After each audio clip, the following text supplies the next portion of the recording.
Connecting the dots on diabetes. My mission to address the root cause of diabetes. Welcome to Connecting the Dots on Diabetes, a series by Sydney Williams of Hiking My Feelings, chronicling the organization's mission to hike 1 million miles for diabetes awareness in 2021. Throughout the series, Sydney, who received a diagnosis of type 2 diabetes in 2017, will interview diabetes advocates, community organizers, policymakers, and patients to answer the question, is there a relationship between trauma and diabetes? If so, if we treat the trauma, can we more effectively treat diabetes? When I was first diagnosed with type 2 diabetes, I had a lot of questions. What's happening inside my body? What can I eat? Will I be on medications for the rest of my life? There are a ton of resources available to answer these questions, but I wanted to take my health into my own hands and be my own best advocate. In the wake of this diagnosis, I came to a shocking realization. I didn't really know myself. Sure, I'd been existing in this body on this planet for 32 years when I got that call that changed my life, but who was I really? What did I believe? What did I internalize from society, my parents, my coaches, and other people in my life? How had that informed my life choices, circumstances, and overall outlook on what life should be? I realized I was living the life I thought I should be living, not one of my own design. I've said it before and I'll say it again. Diabetes is the best thing that ever happened to me. Falling in love with movement and the outdoors. Just 9 months before my diagnosis, I started backpacking. It was December 2016, and this was the next chapter of my healing journey. I had no idea how my life would unfold when I went on that trip, but it undeniably changed my life on a cellular level. When I got home, I was sore for 3 weeks. I couldn't walk right, and my feet were healing from an onslaught of blisters from ill-fitting shoes and a lack of physical preparation. Yet at the same time, I felt a deep love for the body I'd been occupying for the 31 years prior to that hike. I didn't know how my life would change or who would help me to get where I wanted to go, but for the first time, I was clear on what I wanted and why. I wanted to be fit, to get healthy. Not a new goal for me in January, but this time it was different. I fell in love with backpacking on that trip. I fell in love with how my body felt in the wilderness, the healing power of nature, and how refreshed and clear-headed I felt when it was all said and done. Despite the blisters and aches and pains, I came home a new woman, and I wanted to honor that new woman with every step I took for the rest of my life. I wanted to be able to hike as much as possible and enjoy the experience.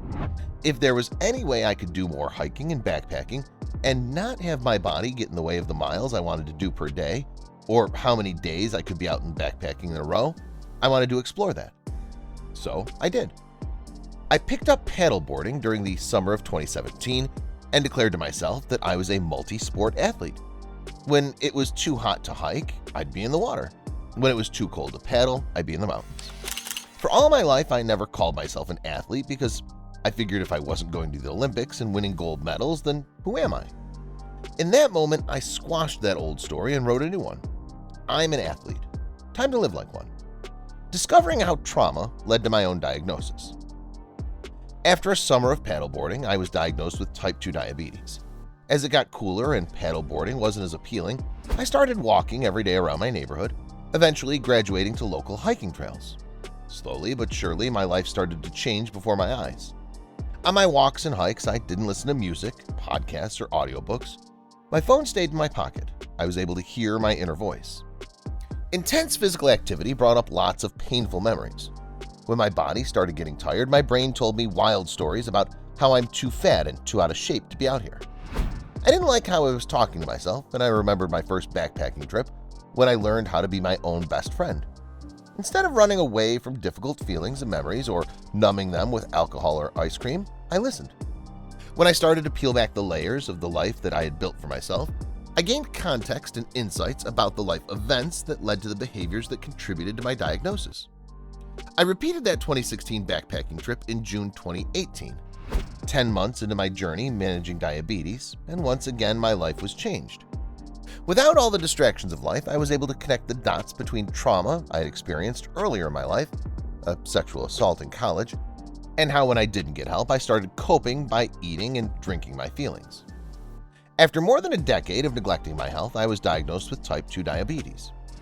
When I cut out the harmful behaviors and started hiking and tending to my mental health, my A1C improved, and my daily readings were in the healthy zone.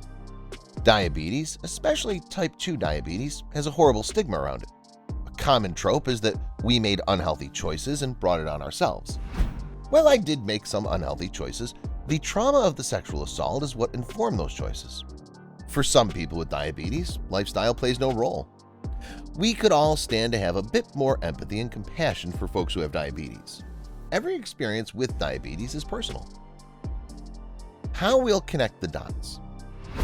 In the wake of my diagnosis and subsequent love for hiking, I founded a nonprofit organization called Hiking My Feelings. We started in 2018, and since then we've hosted more than 200 events around the United States, introducing people to the healing power of nature.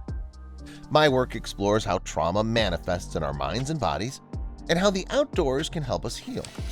The question we're looking to explore in 2021 is a big one.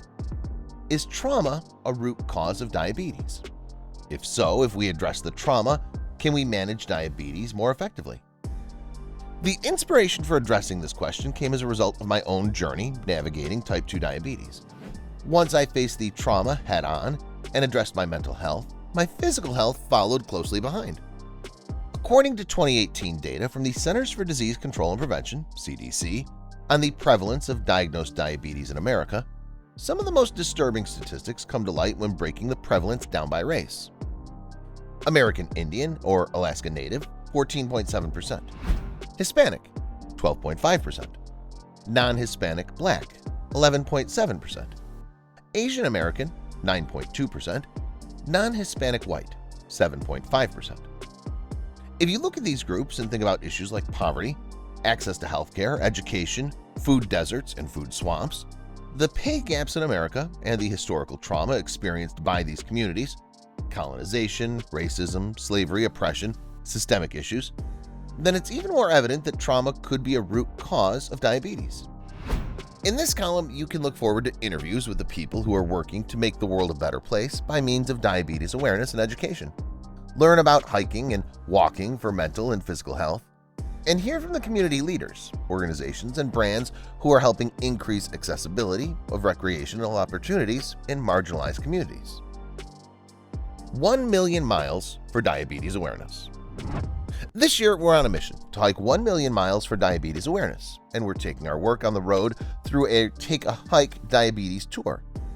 Obviously, we can't hike 1 million miles in a year by ourselves, so we're counting on our community and all our friends we haven't met yet to help us meet and exceed our goal. We're just getting started, and it's never too late to join us. Healing happens one step at a time. The world is filled with stories going viral.